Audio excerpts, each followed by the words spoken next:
오늘 6장 말씀 들어가도록 하겠습니다. 사도 바울은 오늘 본문이 있는 6장 바로 앞에 5장에서 크게 두 가지를 말씀했었습니다. 하나는 먼저 하나님과 화목하라. 누구와 화목하라고요? 하나님과. 이 말씀을 했고요. 그게 5장 20절입니다. 그러므로 우리가 그리스도를 대신하여 사신이 되어 하나님이 우리를 통하여 너희를 권면하시는 것 같이 그리스도를 대신하여 간청하노니 너희는 하나님과 화목하라 하는 말씀. 그러니까 바울이 그리스도를 대신해서 간청할 정도로 아주 절박하게 지금 고린도 교회 교인들을 향해서 호소하는 내용의 말씀이지요. 그리고 또 다른 하나의 말씀은 교인들이 교회나 삶의 자리에 가서 화목하게 하는 삶을 살아내라고 당부하는 말씀을 주셨습니다. 5장 18절 말씀 중에 또 우리에게 무슨 직분을 주셨다고 합니까? 화목하게 하는 직분을 주셨다 했고, 또 이어서 5장 19절에서는 화목하게 하는 말씀을 우리에게 부탁하셨다 말씀했어요. 그래서 이 두 가지의 말씀을 단순하게 정리하면 하나님 앞에서 믿음과 순종으로 나와서 하나님과 화목해야 하고, 또 세상에서는 그리스도인답게 화목하게 하는 사람, 이걸 영어로 평화를 만드는 사람, 피스메이커, 그렇죠? 이런 삶을 살아야 한다는 내용의 말씀을 주신 겁니다. 바울이 이 두 가지의 부탁을 통해서 자기 자신도 사도의 직분을 어떻게 감당하느냐? 화해의 직책으로서 감당하고 있다는 것을 말씀하려는 것입니다. 그런 의도를 가지고 있어요. 사도직을 통해서 무슨 권력이나 명예 이런 것들을 추구한 것이 아니라 바로 여러분을 하나님과 화해시키고 여러분의 그 교회와 삶의 자리를 화목하게 하는 직책으로서 나도 지금 사도직을 수행하고 있다. 이걸 바울이 지금 그것을 밝히고 있는 겁니다. 그리고 이제 본문인 6장으로 넘어오면서 바울은 화해의 직책을 맡은 사도로서 화해의 복음을 증언하기 위해서 자기가 어떤 태도로 일하는지, 또 그 사역 때문에 어떤 고난들을 겪어야 했는지를 상세하게 말씀하고 있습니다. 오늘 우리가 그래서 오늘 읽은 이 본문을 통해 그것을 살펴보려고 하는 겁니다. 이런 내용을 상세하게 밝힌다고 해서 바울이 자신의 공로를 자랑해서 교인들에게 인정을 받으려고 한다든지, 아니면 자기를 오해하고 있는 교인들에 대해서 자신의 사도직을 변명하려고만 하는 것은 아닙니다. 만약 사도 바울이 거짓 사도들이나 거짓 교사들, 이런 사람들에게 동조하는 일부 고린도 교회 교인들의 비난처럼 진짜 사도가 아니었다면, 바울이 진짜 사도가 아니었다면, 여러분, 바울은 복음을 전하는 것 때문에 엄청난 고난을 겪지 않아도 됐어요. 그렇지 않겠습니까? 지금 고난을 왜 당합니까? 복음 전하는 것 때문에 당하는 건데, 바울이 진짜 사도가 아니고 적당히 한다면 고난 겪지 않아도 돼요. 그러나 바울은 사도로 부름을 받았기 때문에, 그것도 이방인들을 위한 복음 전도자로 사명을 받았기 때문에 바울은 누구보다도 많은 환난을 이렇게 당해야 했고, 또 유대교나 이방인들에게 어느 한쪽에서가 아니라 양측에서 큰 박해를 당하기도 했습니다. 본문 4절을 보십시오. 오직 모든 일에 하나님의 일꾼으로 자천하여 많이 견디는 것과 환난과 궁핍과 고난과, 하나님의 일꾼으로 하나님의 일 좀 하려고 나섰더니 환난을 당했고요, 그것 때문에 궁핍해졌고요, 그리고 그 일 때문에 고난을 겪게 됐다고 말씀을 합니다. 사실 이렇게 될 것이라는 것은 사도 바울이 예수님을 만난 직후에 처음엔 눈이 안 보였잖아요. 바울이 눈이 안 보이는 상태에서 누구에게 갔습니까? 다메섹에 있는 아나니아라는 사람의 예수님 제자 집에 갔는데, 그때 이 아나니아라는 제자를 통해서 바울이 장차 이런 고초들을 겪게 될 것이라고 미리 예고해 주신 말씀이 있어요. 예수를 만나자마자 이 말씀을 들었어요. 사도행전 9장 15절 16절의 말씀입니다. 주께서 이르시되 가라, 이 사람은, 여기서 이 사람은 바울을 말해요. 내 이름을 이방인과 임금들과 이스라엘 자손들에게 전하기 위하여 택한 나의 그릇이라. 그가 바울을 말하죠. 내 이름을 위하여 얼마나 고난을 받아야 할 것을 내가 그에게 보이리라 하시니. 바울이 얼마나 큰 고난을 겪어야 할지, 예수님의 이름을 전하는 일, 즉 복음을 전하는 일 때문에 얼마나 큰 고난을 당해야 할지를 이렇게 미리 말씀해 놓으셨어요. 그러면서 오늘 본문 5절의 말씀이 바로 그 고난을, 예고된 고난을 함축한 말씀입니다. 매맞음과 갇힘과 난동과 수고로움과 자지 못함과 먹지 못함 가운데서도. 매를 맞았다고 그랬죠? 갇혔다고 합니다. 난동을 겪었고요, 수고를 많이 했고, 잠을 자지 못하기도 했고, 굶주림 속에서도 먹지 못할 때가 있었다 그랬어요. 여러분, 바울은 이 본문을 쓰는 당시까지 무려 8번이나 채찍으로 맞는 수치를 당했다고 밝혔습니다. 나중에 고린도후서 11장을 강의할 때 이 부분은 또 자세히 말씀을 드리겠지만은 11장 24절 25절에 보면 바울이요, 자기가 어떻게 매를 맞았는지를 기록해 뒀어요. 유대인들에게 40에서 하나 감한 매를 5번 맞았으며 3번 태장으로 맞고 그랬어요. 이 말씀을 자세히 분해해서 연구하면 이게 무슨 뜻이냐면, 유대인의 율법에 따라서 유대인들에게 맞는 매는 채찍으로 맞았어요. 그것도 40에 하나 감한 매니까 몇 대라는 얘기예요? 몇 대입니까? 40에서 하나 감하면 몇 대입니까? 빨리 암산으로 계산해 보세요. 아니, 웃기만 하고 답을 안 해요. 몇 대입니까? 39대.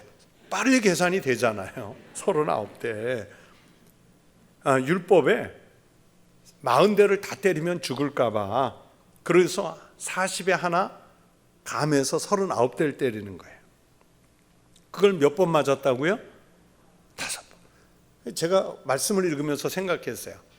39대짜리 5번 맞았는데 10대짜리 20대짜리는 안 맞았을까요?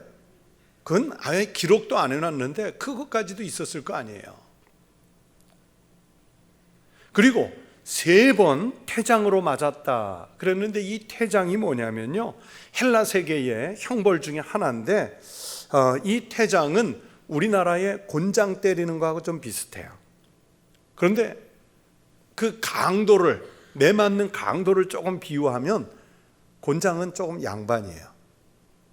곤장은 양반. 지금도 이슬람 국가나 이 태장으로 제일 유명한 나라가 또 싱가포르예요. 싱가포르에서 마약을 이렇게 예를 들어서 밀매하다가 잡히면 태장을 맞는데, 태장이 많이 때리는 것도 아니에요. 10대 이렇게 형이 내리잖아요. 그런데 그거를 한 번에 다 못 때려요. 10대를 한 번 다 때리면 죽기 때문에 한 2-3대 맞고 입원했다가 치유되고 나와 또 맞고. 제가 조금 적나라하게 묘사를 하면, 무술을 하는 사람이 매를 들고요, 마치 장대 높이뛰기 선수 달려가듯이 막 뛰어가 가지고 공중에서 그 매를 가지고 엉덩이 쪽을 내려치는 거예요. 그래서 만약에 외국인이 그 싱가포르에서 범죄를 하고 붙잡혀서 태장 5대, 태장 7대, 태장 9대 맞으면 그 잡힌 나라의 그 외교부에서 제발 태장을 때리지 말아달라고, 차라리 수용 생활을 할 수 있게 해달라고 외교적으로 이렇게 해결하려고 하는데, 싱가포르에서는 아주 단호하게 안 된대요. 태장 때려요. 이게 얼마나 잔혹한 매인지 세계 인권 기구들이 싱가포르를 향해, 이슬람 국가를 향해서 태장을 하지 말라고 그렇게 강하게 요청을 하는 정도예요. 헬라 세계에 이 태장이 있었거든요. 이 바울이 이방인들에게도 그렇게 세 번 죽을 정도로 태장을 맞았대요. 또 갇힘도 있었다고 말씀하죠. 바울이 사도로 살면서 몇 번이나 갇혔는지는 다 알 수 없는데 그냥 우리가 편하게 성경을 읽는 것만 해도요, 보세요. 빌립보에 갇혔죠. 예루살렘에 올라갔다가 붙잡혀 갇힌 적이 있죠. 가이사랴로 옮겨져서 갇혔죠. 나중에 로마에 가서는 가택 연금 형태로 또 갇혀서 생활한 적도 있죠. 그러니까 이것만 해도 최소 4번 이상은 갇혔다고 할 수 있습니다. 사도로 살면서 난동도 겪었습니다. 이 본문 5절의 난동이라는 말은 헬라어로 아카타스타시아이스라는 말인데, 헬라어를 공부한 저희도 발음이 어려울 정도예요. 이 발음도 어려운 이 말이 무슨 뜻이냐면 이리저리 흔드는 것, 그런 뜻이에요. 그래서 바울이 이 단어를 쓴 것을 추측해 보자면 아마도 난폭해진 군중들에게 붙잡혀가지고 이리저리 막 조리돌림 당해가면서 아주 공포스러운 상황에 빠졌었던 것이 아닐까. 제가 사전을 보면서 그런 생각을 좀 해봤어요. 그랬을 것 같아요. 사도행전 14장에 보면 사도 바울이 루스드라라는 도시에 가서 전도를 하다가 아주 지금 난폭해진 유대인들에게 붙잡혀서 이런 위험을 만난 적이 있습니다. 어느 정도였는지 사도행전 14장 19절이 이렇게 기록했어요. 유대인들이 안디옥과 이고니온에서 와서 무리를 충동하니 그들이 돌로 바울을 쳐서 죽은 줄로 알고 시외로 끌어내치니라. 그런데 이런 비슷한 일이 루스드라에서만 있었던 게 아니라요, 13장, 16장, 19장, 21장 등 여러 번 나와요. 아마 사도 바울은 이런 상황들을 난동이라고 표현하지 않았을까, 그렇게 생각이 들어요. 수고로움을 말씀했는데 바울은 사도 일을 하면서 대가를 받지 않고요, 손수 비용을, 텐트를 만들어 가면서, 그렇죠? 이걸 자비량, 텐트 메이커라고 하지 않습니까? 자기가 힘써 수고해 가면서 그 전도할 때가 많았어요. 그만큼 복음 전파를 위해서 자기 이익을 포기하고 했다는 뜻입니다. 자지 못함이라는 말도 나오죠. 전도를 위해서 끊임없이 여행을 해야 했고 염려가 또 마음에 가득 차 있다 보니 제대로 잠을 잘 수가 없어요. 여러분, 우리도 염려거리 있으면 깊어지면 잠을 못 자잖아요. 먹지 못함도 바울이 겪은 고통 중에 하나였습니다. 금식기도 하려고, 아니면 다이어트 하려고 안 먹은 것이 아니라 먹어야 할 상황인데도 먹지 못하는 어려움을 당한 거예요. 굶주린 것입니다. 이런 것들을 묶어서 고린도후서 11장 27절에서 바울이 이렇게 썼습니다. 또 수고하며 애쓰고 여러 번 자지 못하고 줄이며 목마르고 여러 번 굶고 춥고 헐벗었노라. 이렇게 많은 아픔과 고통, 박해를 겪으면서 바울은 4절 말씀대로 오직 모든 일에 하나님의 일꾼으로 자천하여 일했다, 그렇게 말씀했어요. 자천해서 한 일이기 때문에 많이 견뎠다 했어요. 예수 그리스도를 만났고 예수 그리스도로부터 직접 사명을 받아 사도가 됐고, 그리고 자기가 그렇게 하겠다고 응답을 해서 시작했기 때문에 뒤로 물릴 수가 없는 거예요. 그래서 자기가 자천해서 한 일이기 때문에 많이 견뎠다. 바울이 여기서 많이 견뎠다 한 말은 그냥 어쩔 수 없이 참았다는 뜻이 아니라 원래 전도자로 처음 마음 먹은 대로 자기 사명에 충성을 다하고 있다는 뜻을 담은 말씀입니다. 여러분, 사도 바울이 자기의 이 아픈 이야기들을 왜 했을까요? 그러니까 바울이 이렇게 쓰면서 드러내고자 하는 의도는 하나님의 일을 하는 사람은 흔들리지 않는 자세로 일해야 한다는 것을 말씀하려는 거예요.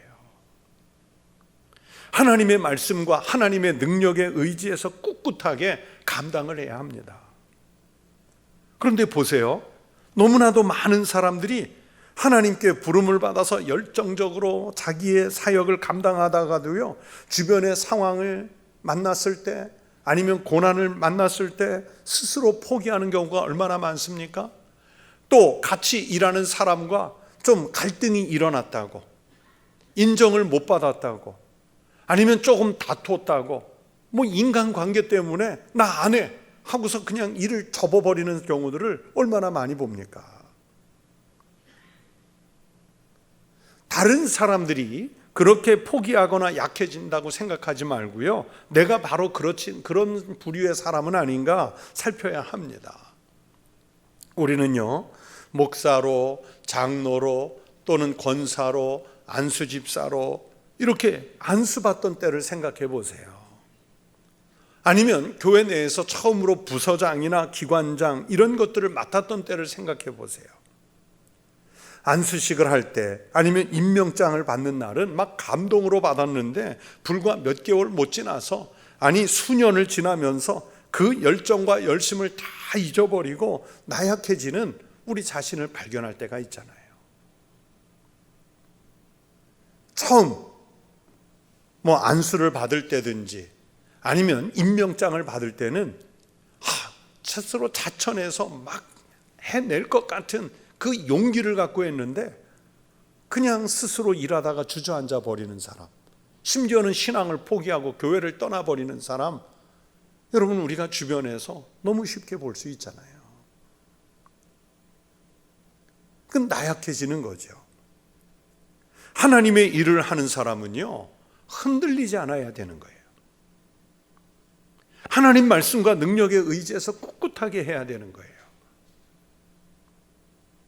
하나님이 나를 불러서 사명이나 직분을 맡기셨을 때는 그것을 감당하다가 만나는 고난이나 어려움이 있어도 이겨내려고 하는 그런 외적인 힘도 있어야 되고요, 이걸 전문적인 용어로는 외적 소명이라고 그래요.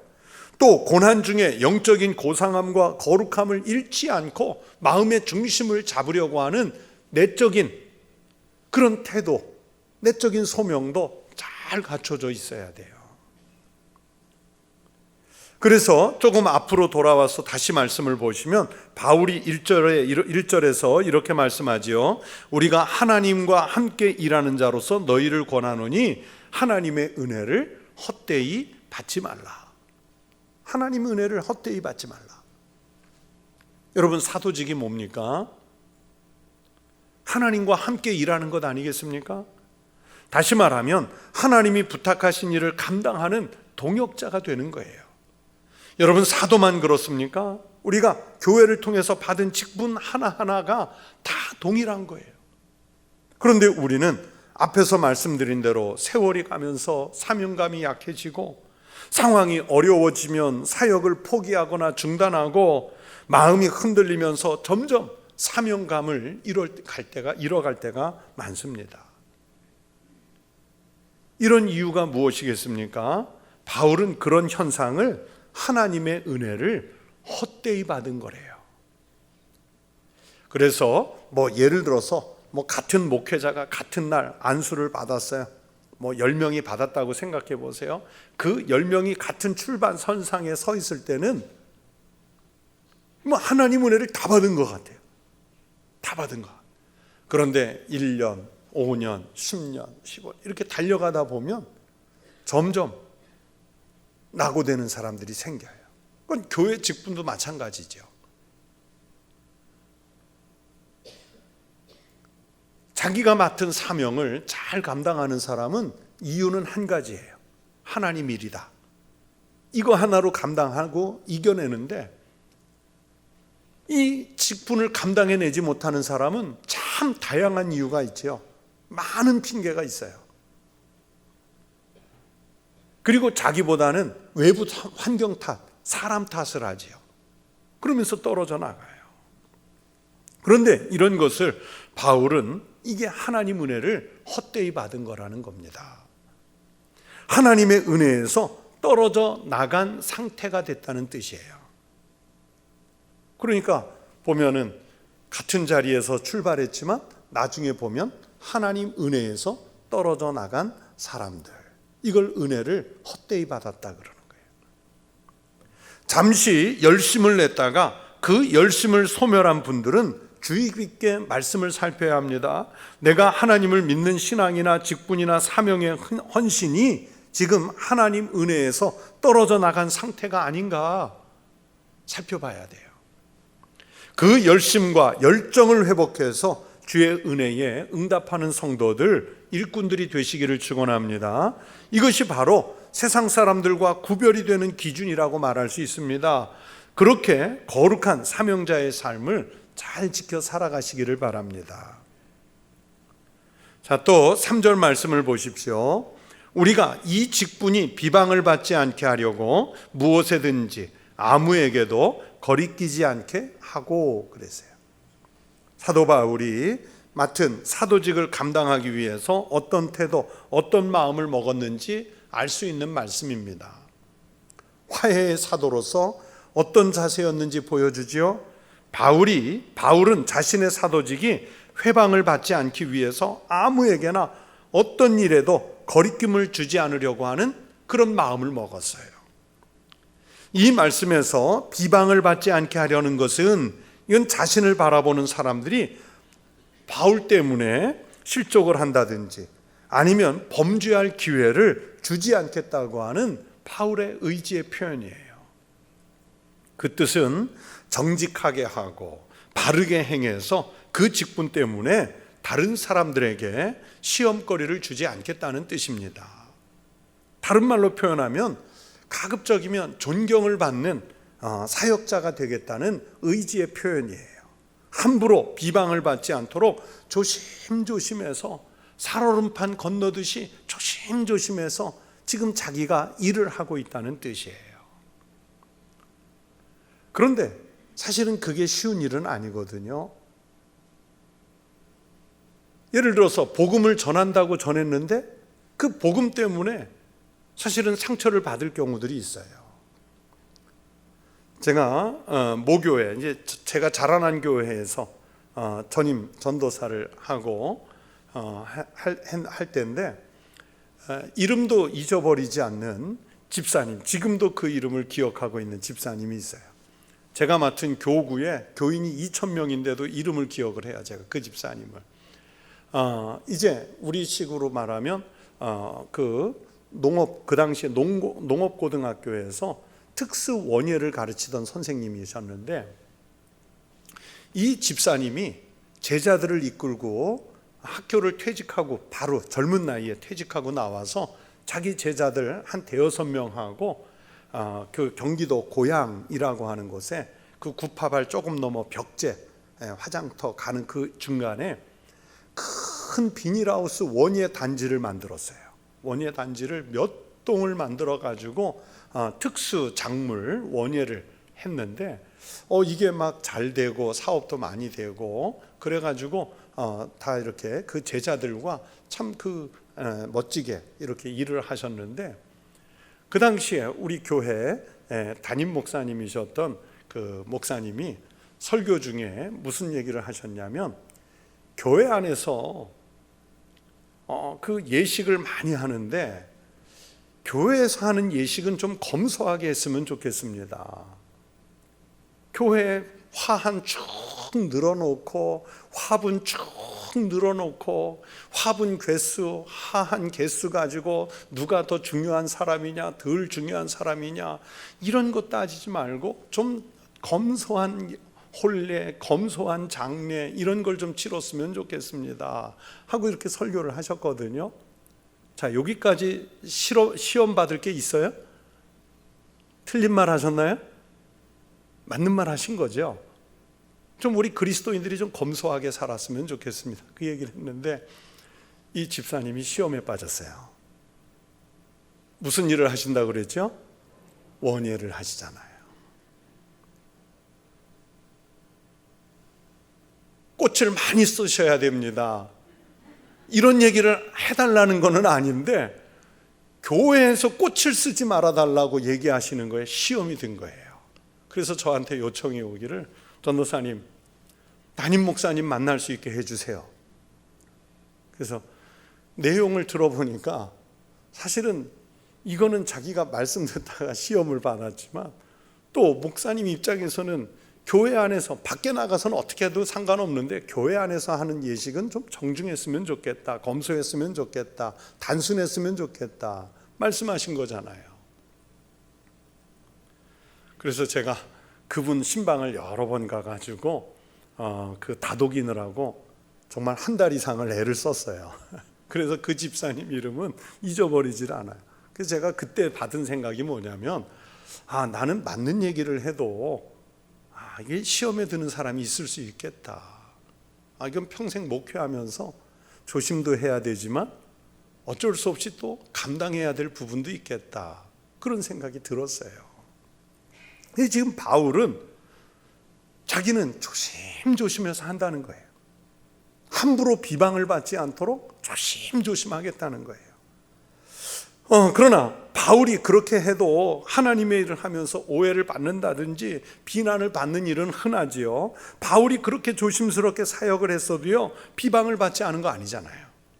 얼마나 많은 비방을 받았는지 모릅니다. 자신이 어리석다는 비난도 받았기 때문에 그 어리석다는 비난에 대해서 뭐라고 변명한 적이 있습니까? 고린도후서 11장 16절에 이렇게 말해요. 내가 다시 말하노니 누구든지 나를 어리석은 자로 여기지 말라. 만일 그러하더라도, 진짜 어리석더라도 조금 자랑할 수 있도록 어리석은 자로 그냥 그대로 받아달라.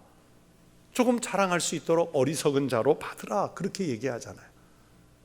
제가 이 고린도후서 11장 16절 보면서 참 바울이 얼마나 속이 답답했으면 이 말까지 했을까, 그 생각이 드는 거예요. 어리석다고 하는 건 조금 양반이에요. 한 걸음 더 나아가 바울 보고 미쳤다고 한 사람도 있어요. 바울이 베스도 총독과 분봉왕인 아그리빠 앞에서 재판을 받을 때 베스도 총독이 이렇게 비방을 했습니다. 바울은 이미 유대 세계에서는 유명한 사람이거든요. 바리새인이었고 공의회 의원의 신분이었기 때문에 공부도 많이 한 사람이야. 그런데 뭐라고 비방을 합니까? 바울이 이같이 변명하며 베스도가 크게 소리내어 이르되 바울아, 네가 미쳤도다. 네 많은 학문이 너를 미치게 한다. 너무 공부를 많이 해서 당신 미쳤다. 그렇게 얘기를 하는 거예요. 여러분, 주의 일 하다가 미쳤다는 소리 들어보신 적 있으세요? 오해를 받아본 적이 있으십니까? 바울이 그렇게 조심해서 처신을 했어도요, 비난받고 비방받았어요. 그런데 이 대목을 잘 주의해서 보시기 바랍니다. 바울이 받은 비방이나 비난들은 바울의 인격에 무슨 문제가 있었다든지 복음의 내용에 문제가 있었던 것 때문이 아닙니다. 사람들이 그만큼 복음에 대해서 무지했고 자기네들의 세속적 판단을 기준으로 삼아서 비난을 한 것이지 바울이 전해준 그 복음 자체에 문제가 있었던 것은 아닙니다. 바울의 헌신이 문제가 됐던 게 아닙니다. 그럼에도 바울은 어떤 상황에서라도 비난과 비방을 받는 일이 할 수만 있으면 없도록 하려고 정말 조심스럽게 하나님의 일을 하고 있다는 것을 오늘 본문에서 말씀하고 있습니다. 그렇게 하기 위해서 하나님의 일꾼으로서 환난과 궁핍과 고난, 매맞음과 갇힘, 난동과 수고로움, 잠을 못 자는 것과 굶주림까지도 나는 지금 이겨내고 있다, 그 얘기를 하는 거예요. 그리고 거기서 한 걸음 더 나아가서 이런 자세를 얘기하죠. 그 자세가 6절 이하의 말씀입니다. 그냥 비난에 대해 방어적인 태도만 취하는 것이 아니라 신앙의 의지를 적극적으로 피력하는 자세입니다. 이게 무슨 말씀일까요?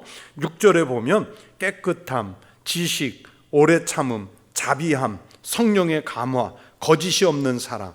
7절에는 진리의 말씀과 하나님의 능력으로 의의 무기를 좌우에 갖는 것, 이렇게 말씀하지요. 또 8절 말미에 속이는 자 같으나 참되고요. 또 9절에서는 무명한 자 같으나 유명한 자요, 죽은 자 같으나 보라 우리가 살아있고 징계를 받는 자 같으나 죽임을 당하지 아니하고, 10절에서는 근심하는 자 같으나 항상 기뻐하고 가난한 자 같으나 많은 사람을 부유하게 하고 아무것도 없는 자 같으나 모든 것을 가진 자로다, 이렇게 표현을 해요. 보세요. 바울은 남들이 뭐라고 하든, 그래, 비난을 받든 비방을 하든, 나는 신앙적인 면에서 내가 얼마나 신실하게 살아나려고 힘을 썼는지 알 수 있는 그런 내용들이에요. 이렇게 살면서도 비난을 당하고 비방을 받는 거, 이거 어쩔 수 없지요. 말하기 좋아하는 사람은요, 그냥 다 말하거든요. 사실에 근거해서가 아니라 그냥 어서 듣고, 바울이 원래 그런 사람이래, 못됐대네, 고집이 세대네, 미쳤대네, 그냥 자기네들 하고 싶은 대로 다 말하는 사람, 그거 어떻게 다니면서 다 맞겠어요? 그렇죠? 안 되는 거거든요. 그러니까 바울은 그냥 자기는 참되고 그냥 그렇게 산다는 거예요. 이렇게 살고도 그냥 자기는 감당하겠다는 거예요. 우리가 바울처럼 살 수는 없지요. 우리가 무슨 능력으로 그렇게 살겠습니까? 여러분, 우리가 바울처럼 살면 다 죽어요.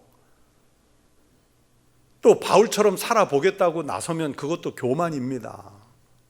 다만 그래도 그렇게 살려고 우리가 노력은 해야죠. 그렇잖아요. 아예 안 된다고 애초부터 접으면 안 되잖아요. 그런데 또 그렇게 사는 것이 노력을 한다고 해서 되는 것도 아니지 않습니까? 바울은 그렇게 살 수 있는 힘을 어디에서 찾느냐? 하나님의 은혜에서 찾는 거예요. 어디서 찾는다고요? 하나님의 은혜. 자, 2절 말씀을 함께 읽겠습니다. 2절. 이르시되 내가 은혜 베풀 때에 너에게 듣고 구원의 날에 너를 도왔다 하셨으니 보라 지금은 은혜 받을 만한 때요 보라 지금은 구원의 날이로다. 이 말씀은 원래 하나님께서 이사야 선지자에게 먼저 주신 말씀이에요. 이사야 49장 8절에 이런 말씀이 있습니다. 여호와께서 이같이 이르시되 은혜의 때에 내가 내게 응답하였고 구원의 날에 내가 너를 도왔도다. 내가 장차 너를 보호하여 너를 백성의 언약으로 삼으며 나라를 일으켜 그들에게 그 황무하였던 땅을 기업으로 상속하게 하리라. 사도 바울이 지금 이 말씀을 인용해서 좀 변형해서 한 말씀이에요. 자, 이스라엘이 바벨론의 포로 생활에서 놓여서 회복할 것인데 이사야가 그 회복의 주역이 되게 하겠다는 말씀이고, 또 이스라엘 백성들은 무엇으로? 하나님의 은혜로 회복될 수 있다는 믿음을 주시는 말씀입니다. 그러니까 그때 하나님의 백성은요, 하나님 은혜의 힘으로 사는 거예요. 하나님은 언제나 은혜를 베푸시는 때를 주시고, 우리는 바로 지금, 나중 일도 아니고요, 내가 과거에 은혜 받았던 과거의 이야기도 아니고 지금 현재 이 은혜를 받을 때고 지금 이 구원을 받을 때인 거예요. 그 힘으로 하나님의 일을 하고 하나님의 사역을 감당하는 것입니다. 그러면 어떤 형편에서도 이길 수 있다는 것을 바울이 말씀하는 거예요. 그래서 바울은 신앙생활을 하다가 또 하나님의 일을 하다가 위축될 상황이나 비방을 당해도 주눅들지 말고 지금 주시는 은혜의 힘으로 감당해야 한다는 것을 말씀하려고 한 것입니다. 이 은혜가 없으면 하나님의 일을 감당할 동력 또는 능력이 없어집니다. 성도 여러분, 하나님의 일꾼이신 여러분, 힘을 내서 하나님의 은혜의 힘으로 여러분에게 맡긴 직분 또는 교회의 사명, 세상에 나가 그리스도인으로서의 사명의 삶을 잘 살아내시기를 축원합니다. 그리고 마지막으로 11절부터 13절 말씀은 고린도 교회 교인들에게 서로 관용하도록, 서로 화해하도록 권면하는 말씀입니다. 그래서 11절에서 고린도인들이여 이렇게 직접 부르지요. 어떻게 보면 바울은 고린도 교회 문제들을 접하면서 참 난감했겠죠. 또 계속 반복되는 문제 때문에 지겹고 짜증날 수도 있어요. 그런데 무엇이라고 합니까? 너희를 향하여 우리의 입이 열리고 우리의 마음이 넓어졌으니. 입이 열렸다는 표현은 여러분에게 감추는 비밀이 없이 모든 것을 다 말하고 있다는 뜻입니다. 그러니까 숨길 게 없다는 거예요. 그리고 마음이 넓어졌다는 것은 지금 사실대로 다 밝히고 있기 때문에 고린도 교회 교인들의 어떤 잘못도 포용할 준비가 되어 있다는 뜻의 말씀입니다. 감출 것도 없고 당신들을 수용할 마음의 준비도 돼 있다. 바울이 지금 그렇게 표현한 거예요.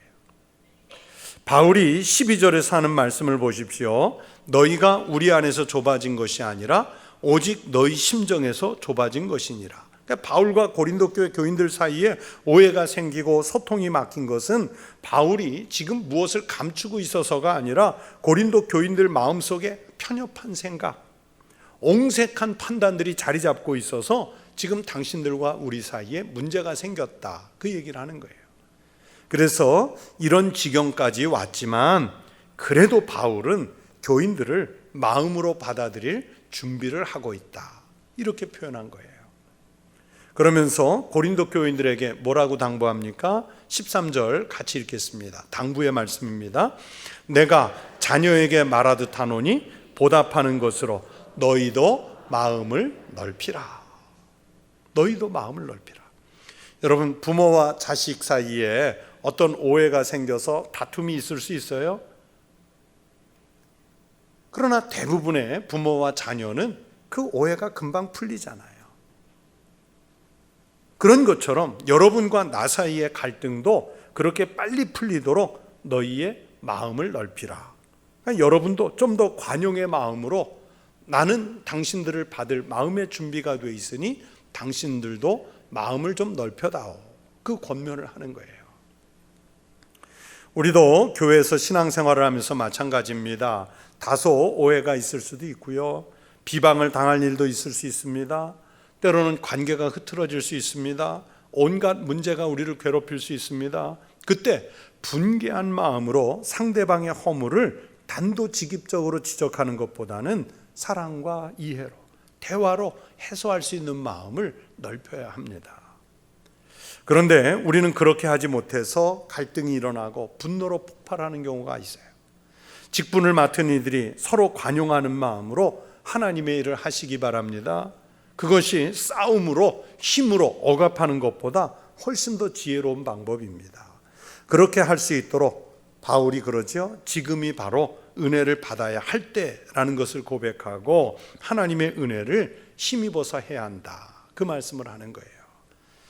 여러분, 하나님과 화목하고 교회를 화목하게 하고 세상에 나가서 하나님이 부탁하신 화목하게 하는 직분을 감당하면서 사는 성도들에게 하나님께서 복을 주실 줄로 믿습니다. 이 말씀에 이 의지에서 우리의 사명을 잘 감당해가는 모든 하나님의 일꾼들 되시기를 주의 이름으로 축원합니다. 기도하겠습니다. 하나님 아버지, 우리는 하나님의 일꾼으로서 마음을 넓혀 하나님과 화목하게 하시고 교회에서, 가정에서, 일터에서 우리가 살아가는 세상 모든 이웃들 속에서 화목하게 하는 직분을 잘 감당해 갈 수 있도록 도와주시옵소서. 때로 주의 일을 하다가 지치고 시험에 들고 넘어질 때도 있고 비방과 비난을 겪어야 할 때도 있고 굶주려야 할 때도 있고 헐벗어야 할 때도 있고 갇혀야 할 때도 있겠지만 또 잠을 자지 못할 때도 있어야겠고, 하나님, 온갖 어려움 속에서도 우리 신앙 중심 흔들리지 않고 주님 나라 갈 때까지 끝까지 우리가 지켜야 할 믿음의 도리를 지켜 하나님의 일 잘 감당해내는 충성된 사람들이 되게 하여 주시옵소서. 감사드리며 예수 그리스도의 이름으로 기도하옵나이다. 아멘.